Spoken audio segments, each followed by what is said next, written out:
everybody, it's time again for the Mikey and Al podcast. I'm Mikey. I'm Al.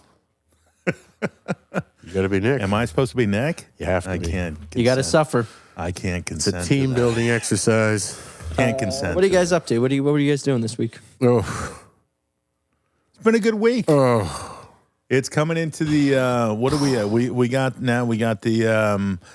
We got the fall holidays coming up. Yes, sir. Whatnot. So I mean, Holiday weather is- season. Yeah. Yeah, we got the- leaves blowing around on the streets, that kind of a thing. Yeah. Oh, yeah.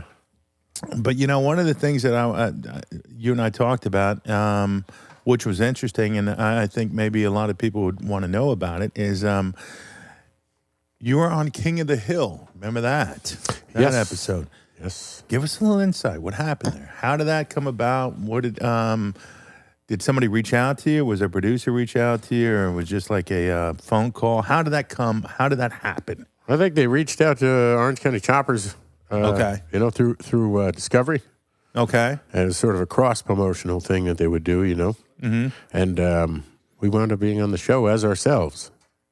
The main character uses us as some sort of a promotional ploy to beat out the competition. And we show up in the beginning, and, all hell breaks loose. So is there a creative guy who's writing the episode that do you have to approve the episode? Because in terms of how, dynamics of how it works, how was it created? I mean, were you like, okay, I like how I'm being, characterized or No, you either do it or you don't. you do it, you pre-written. Yeah, because it's their shit, Well, that's cool. Yeah, which I understand. And it was fun. It was fun. Yeah, we did. I didn't get to meet any of the cast or anything like that, but we did a over the phone rehearsal. So Okay. I was on the phone with was it Mila Kunis and Tom Petty With Mila Kunis? and Tom Petty. Yeah. and I could say I Tom- was on the phone with them. You were on the phone with Tom Petty and Mila Kunis. Yep, who were cast members of the show. Really? Yeah. So how did that go? What was the dynamic? You're like, when the phone call comes in, you're sort of like, okay, hello, Mila, hello, Tom, and what? Was there a little, intro that you got to sort of talk to one another, or was just straight into, casting? Just hello, hello, hello, hello, and then bang. Yeah, Really? Because there's about six or seven parties on this line, Okay. So there has to be order. You can't just step out and start speaking. Okay. So it was just basically a script read over, Okay. So did you have to basically practice your script, or? I think I had one line, which was like rock and roll. Something like that. Yeah, something absurd, All right, cool. which I practiced 19 times the day before. I'm like, I better get my cue. Rock and roll. And you're all That's nervous. pretty cool. So Mila Kunis and Tom Petty. Petty. How did they come into that dynamic? And Mike Judge, right? He's the Yeah. voice of Hank Hill. I believe so. Yeah. I wasn't even a big fan of the show at the time, and then later on when they were playing it on Cartoon Network at night, the Adult Swim there, I really got into it. I think he's really creative. Mike Judge, he created The Office, if I'm not mistaken, and No, he made the movie Office Space. Office Space. Yeah. Office Space. Okay. Office Space. All And right. Beavis and Butthead. Beavis And and he Butthead. did a movie called Idiocracy, too, which is really sharp. Okay. Just shows how people decline over, we're just declining. Yeah. Beavis and Butthead was like a cultural icon for, I think, probably the late 80s into the early 90s. I think it's trying to grab a resurgence, right now. But so anyway, we have. So you didn't have the opportunity. It was cast through Discovery. So you didn't meet Michael. There was no, hey, we're going to fly you out and we're going to show you these scripts and we're going to take you out for a good time on nothing like Sunset that. Strip. Nothing like that. Nope. So who was in the? They send a sound engineer to the shop, to pad out a room. And I'm not gonna lie to you. I didn't see the. I want to see it. I didn't see it. Who was actually portrayed in the episode? Was it you? Myself, my father, my brother. That's what I thought. Yeah. Okay. All right. Yeah. So how was it? How was it accepted in terms of? Were they all cool with it in terms of the end? You know, the end result. They were like, okay, this looks really cool. Because I know your pop sometimes can be a little bit like, you know what, fuck this. I don't. Yeah. You know. I don't like it. I don't think he. I don't think he was. No, he. We were all happy with it. All right, cool. We knew what we were getting into. Gotcha. And it was a pretty successful show at the time. You know, it was on prime time. So how does that translate though? Let's say you're on Discovery, which you guys were, and they want you to do an offshoot into this King of the Hill kind of a thing. Yeah. So is it something that you guys can say, you know what, hey, wait a minute, it's not part of the contract, or you guys can say, you know what, we're choosing to be part of this, and, you know, you got to give us a little, you know, you got to give us a little dollar or two. What's the question again? What I'm saying is dollar or two. Jeez. I know what I'm saying is when you're on Discovery and then you offset that to, let's say, a separate entity. Is that part of the contract, or basically they have the ability to say, you know what, we want you to go do that, and you got to be okay with it? Or are you able to say, you know what, you know, based upon us being part of this King of the Hill kind of a thing, you know, which rightfully so. Sure. Are you able to say, you know what, hey, give us a dollar or two? I guess. Okay. I think OCC was able to do that on my behalf. Sure. I got you, brother. So basically, you're like, all right, I don't fucking know. I just was part of it. No, you know, it was always a give and take thing, you know? Yeah. You always want to make the network happy, right? Yeah. You want to keep a relationship going there. So it's always really, instead of the hard word with contracts, it's usually just the diplomatic obligation. I got you. You want to continue a good relationship, you know, and then exposure's good. So, you're getting that cross promotion. I got you. I think, you know, for stuff like that in talk shows, you might get a couple $100, you know, because they have to officially pay you. But really, the value is in the cross promotion. I agree. And whether or not you really want to do it's up to you. But then Discovery will stop asking you, okay, we don't ask them to do anything anymore because they just keep saying no. Okay. All right. And they hand it off to another guy who gets...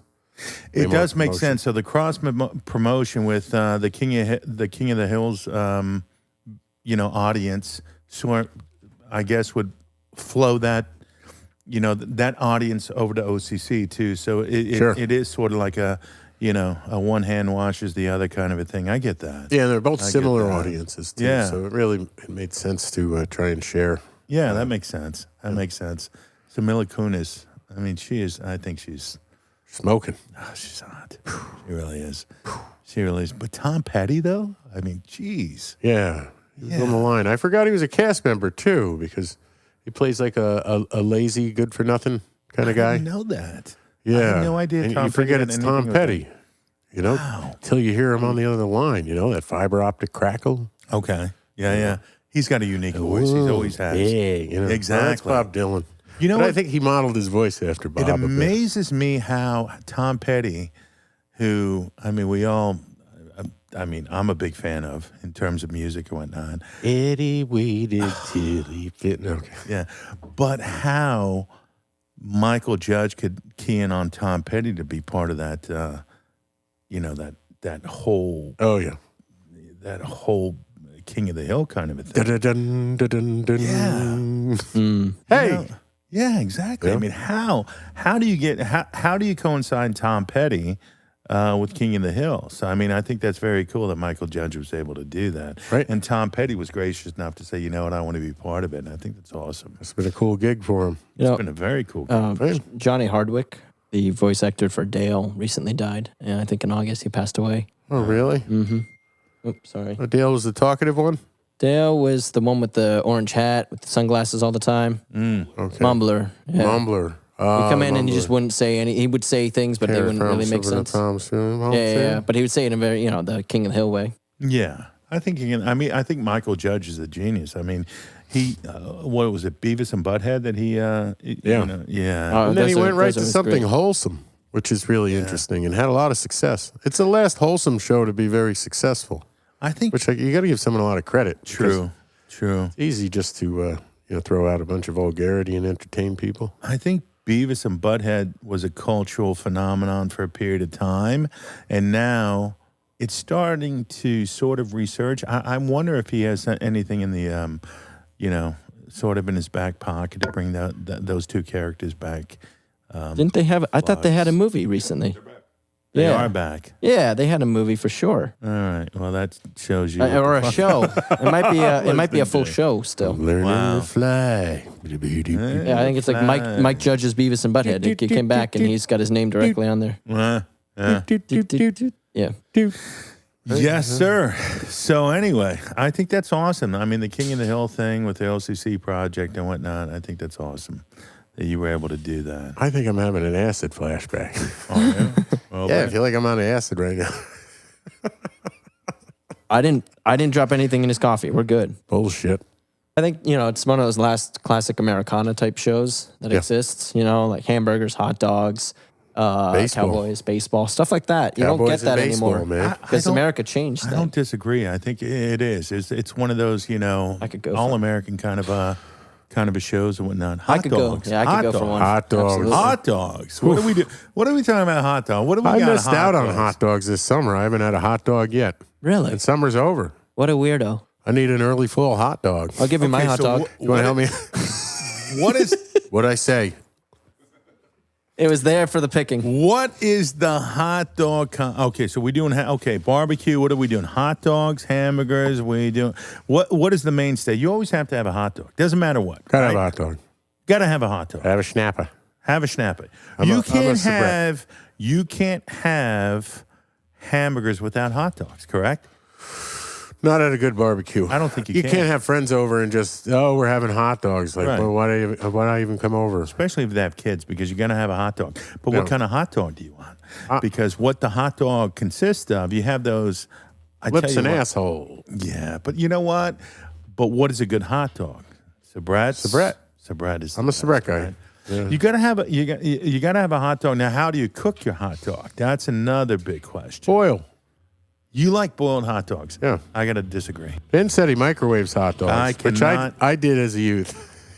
Yeah, you put it in water. Splits them and it turns them more into bacon. Like a jerky. You guys are fucking blasphemous. Yeah, we're scuzzy. So, but you did this just like on a plate, the hot dog on a plate in the microwave? You put it in a plate or in a paper towel just in case it explodes. So I put it in the water, right? I put it in the water in a bowl in the microwave, and then that's just it's a quick boil.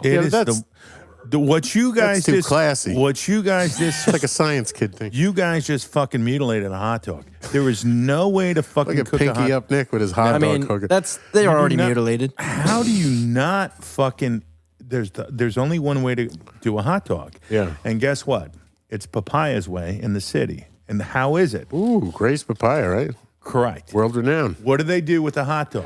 And papaya dog. Grill the hot dog. There's no better way to eat a hot dog unless it's grilled, because a grilled hot dog doesn't have that expansion and whatnot. When you fucking boil a hot dog, that's just nasty. Probably lose quite a bit of the calorie. Well, it's not even the calorie, the flavor. So I think, in my opinion, you got to have to sear it, and it locks in the juice, and without the swell, so it probably has a more dense flavor without being. And you can't have those jumbo fucking hot dogs either. You got to have a nice Sabrett's hot dog.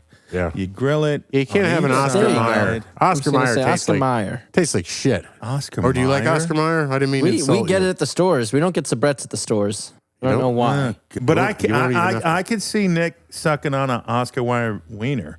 That I could see. What is it with you and me sucking on wieners all the time? I'm just saying. I can see that. This. But a Sabrett's, you can't beat a Sabrett's. Can't suck a Sabrett. Can't beat a Sabrett, right? Yeah. Now, never not a hit. Never not a Henry. You like the Sabrett? If I'm going to do a hot dog, I'll do Sabrett's. I'm not a hot dog guy, but I'll do it, because sausage, peppers, that kind of a thing. All through New York City, all the dirty water dog stands are Sabrett, right? They are. Yeah. I believe so. But like Nathan's, Nathan's, dirty water dog. Are they Nathan's? Nathan's. There's another one, right? Nathan's in Bay Ridge. Nathan's and Boar's Head make really good hot dogs, too. They're really good. Yeah. So anyway, as we get into... the fall kind of a thing. It's not summer kind of a thing, but, people are thinking about.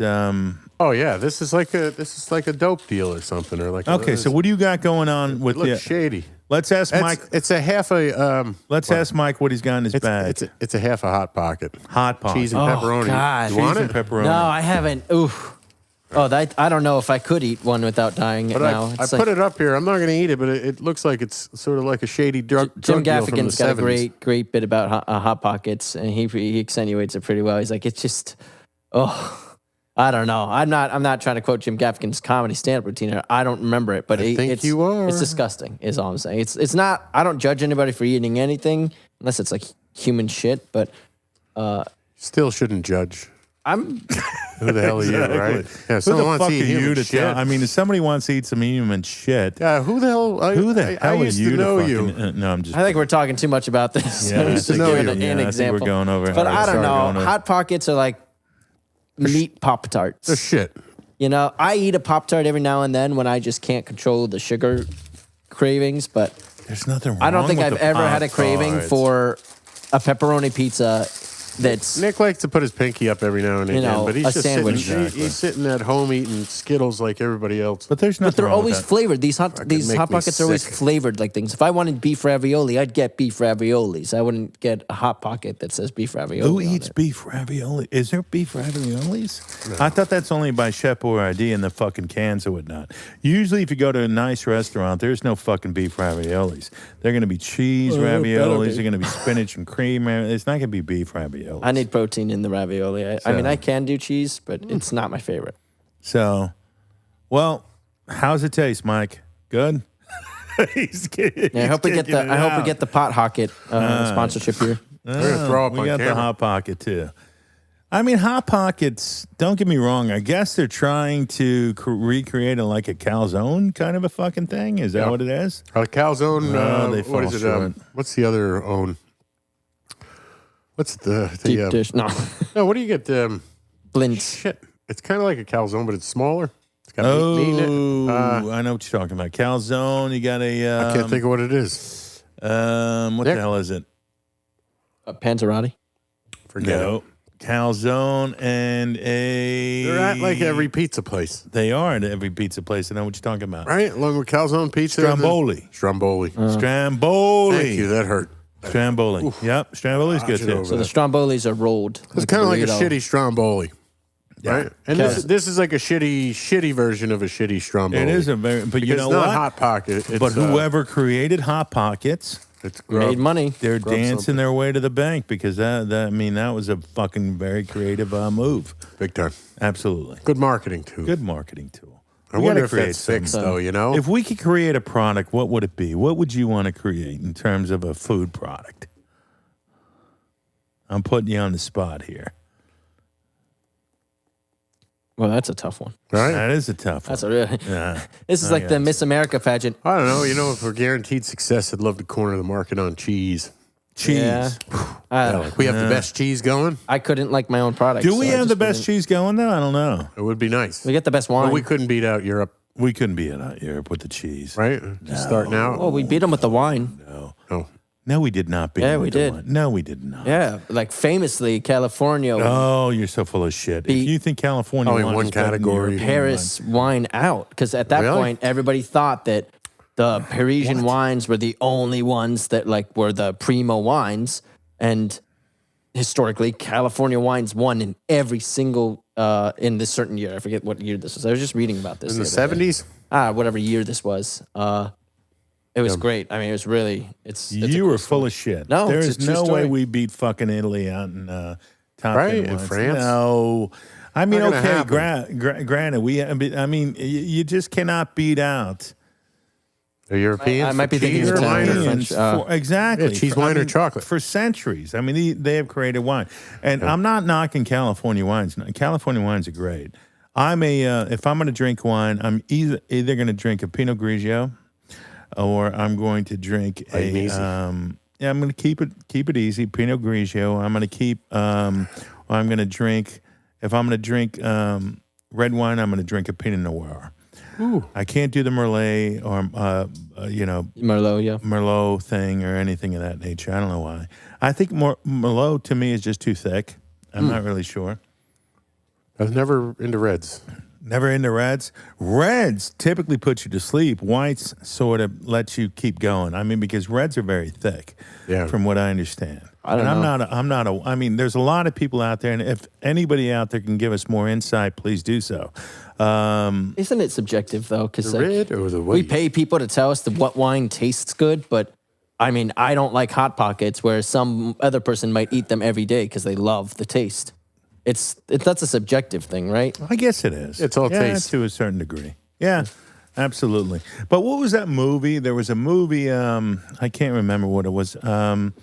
I think it was called Sideways or something like that, with these two guys. Paul Giamatti, Thomas Hayden Church. Was that it? Yeah. And he was like, I'm not drinking no fucking Merlot. Yeah, he's totally against Merlot. Yeah, totally against Merlot and whatnot.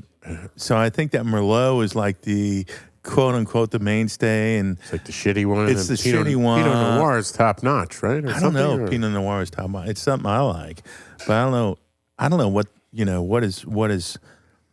What is good, what is bad, any of that kind of shit. But to see your enemies driven before you and to hear the lamentation of their women. Exactly. So, but at the end of the day, it's all subjective. I think Nick's right. I mean, whatever you want is what it is. So, you know what? I was coming up, on a birthday with a friend, and his son is turning mid-20s. And it got me thinking in terms of music and whatnot, because we talk about music a lot, and I saw some kind of an article about 27. I don't know if you ever heard that. 27. But it's a 27, and basically what it is, it's this weird kind of a date where a lot of artists that we've had who were just unbelievable. They died at 27. Yeah. It was crazy. I mean, there's a whole list. We have Hendrix, who died at 27. Yep. You got Joplin, who died at 27. You had Cobain, Morrison, Amy Winehouse. You got Juicy World, who I'm not really sure. Juicy World. Juice WRLD. Juice WRLD. Juice WRLD died? Juice WRLD died, yes. Give me a second. Can you turn this off? To be honest with you. I don't know who's Juice WRLD. It's so fudged. It's so messed up. It's not funny. Mean? Well, hold up a sec. It's not funny. My point Once you're a is, public figure, it's hilarious. That's true. That's true. Sure. If I die, I'm barely a public figure he was anymore, much younger than 27 funny. though, by the way. And he passed away of I think Percocet on a plane. Oh, really? Well, that's my point. By accident or like I don't know if that's an accidental type of thing. Well, here's my point, though. If you look at all these creative artists, you think to yourself, how the fuck did this happen? They're so creative. Do you think that they just, and they were so self-destructive. Yeah, they got it made. They had it made. Got it made. Why is it that somebody has it made to that degree would just want to absolutely? Yeah, why wouldn't you just get blunted? Blunted and then just make love to people. Yeah. Yeah, all day. Yeah. And then go make more music. Do you think it was a drug of choice, maybe? They're probably on heroin, kind of cocaine, that kind of a thing. Could have been. That's the easy thing, too. You get Why caught by can't the you toe. do a Willie Nelson kind of a thing? Willie Nelson's going to be like fucking 95. And I remember in an interview he said, he was like, you know what? Coming off, because he drank all the time. I mean, he drank in his mid-60s and whatnot, and then I think he changed over to pot, and then he just stuck with pot. Now he's fucking in his 90s. But I think everybody goes balls to the wall. So everybody, from Hendrix and whatnot, they were doing all the, shooting up and all this shit. And it's just crazy that you think that these people who had the fucking world by their hands, do you think maybe it was just too much for them? That they couldn't handle it? What do you think made them? I think the lack of knowledge of addiction that we have now. Right. I think the lack of knowledge of addiction that we have now. So they would just take things thinking they're getting off and having a goofy time, but then you're getting addicted to this, a little bit of that. Right. Accessibility. Right. And they were coming out of a repressed culture, I think, especially the Brits, real stiff culture. So those 60s. Well, a lot of these people, I mean, if you look at rock. Hendrix, if you look at Joplin, you look at a lot of these people, they're born and raised in America. I mean, 50s in America were kind of repressed. Do you think that maybe some of these people just basically, they were just like, you know what? They didn't realize that they were taken into a level or an extreme where they could just, one night could just take them out. Yeah, that kind of a thing. Choke on vomit. Whatever it may be, Yes, But it's crazy that so many talented people who provided so much to the culture from a musical standpoint could just obliterate themselves when they had so much to give. Yeah. Yeah, Amy Winehouse is a good example. Oh, she was great. I think she was a wreck the whole time. She was a wonderful voice, Yeah. You got Amy Winehouse. I mean, you have Hendrix. You got so many different... Hendrix, I hear, was murdered. Dun, dun, dun. Dun, dun, dun. What? I never heard that. Yeah, he had a crazy manager that had kidnapped him previously and was an ex-Green Beret. I can't say anything else just in case the guy's alive. But. Dude, I've never heard that. Yeah. Is it like a Marvin Gaye kind of a thing or what? I don't know. When he's shot by his father or some shit like that? I mean... I don't know. I heard it from a friend. He was murdered. Yeah. Really? I've heard this. Never heard that. Yeah. Wow. Yeah. I hope... we're trying to... Why, that's not good? Nick, talking about Jimmy No, being please, murdered? I'm not... Keep talking. I'm not talking to you guys. Oh. We're trying to prove... We're trying to prove Tupac right now. You're trying to prove that Tupac is alive? No, we're trying to prove Tupac was murdered. Did you hear the whole Tupac thing? Murdered? Oh, yeah, he was. I mean, we got Suge Knight who's saying, no, that's not right, and all this other shit. Okay. And I guess they got this other guy named D Cave or some shit like that. Yeah. I'm not really, I don't really know the whole. Keefe D recently got arrested for the murder of Tupac. There we go. And while he's in interrogation, he said that P. Diddy hired him to do it. P. Diddy, P. Duff Combs. Oh, I wonder if he could prove that. Probably not. Right? Combs got too much. Is he just doing that to be salacious? Combs ain't going down. Combs is like, fuck you. He's going to be like, you know what? I got Combs worth like $850 million. But it's because he did ride some coattails there. He redid the Sting song, Well, I've also heard. Seems like turn back you hands also of time. Exactly. Well, you also hear that he's rolling that shit right to the bank. I miss you, baby. Yeah. Donating like $2 million to Biggie's kids. Something like that. Yeah. You also hear that Combs, compared to the $850 million he's made off the guy's back. Exactly. I don't know. Or billion. Sean Puffy Combs. I mean, I don't want to. That's accusatory. I shouldn't say anything. That is, it's fucked up. It's libelous. It's libelous. Yeah, it's slander. Libelous. Slanderous. Is it slanderous or libelous? I don't know. I think it's libelous. Libel's spoken, slanderous written? It's libeled. Yeah, slander's written. Libeled. No. Yes. I like that. Hopefully it's not libeled. I will tell you guys, in the hip-hop world, there are rumors about Diddy, and a lot of rappers don't like being around him. Oh, yeah, really? I heard does he have a trail of bodies? No, I heard he likes to suck cock. That's what I hear. So I'm not really sure. Really? So he'll casting couch someone? I don't know. Probably. Some young eager rapper is like, all right, I got it, And you know what? I don't know the guy personally, my, but that's what I've heard. Not really sure if that's the case, but I understand. I've read, I've listened to some rhetoric or whatnot, and apparently this guy, he's sort of like a hip hop sort of pedophile kind of a dude with other younger rappers or some shit like that. I don't know. Jeez. Put a disclaimer out to the public. We're just reading the same news you're reading. Yes, and this coming up with our own insane This is ideas. recent news. Anybody fucking coming. We have no inside information about the murder of Tupac Shakur. None. Oh, we don't know shit about it. We know nothing about it. We're just making. We're just talking. Yeah, we're just talking.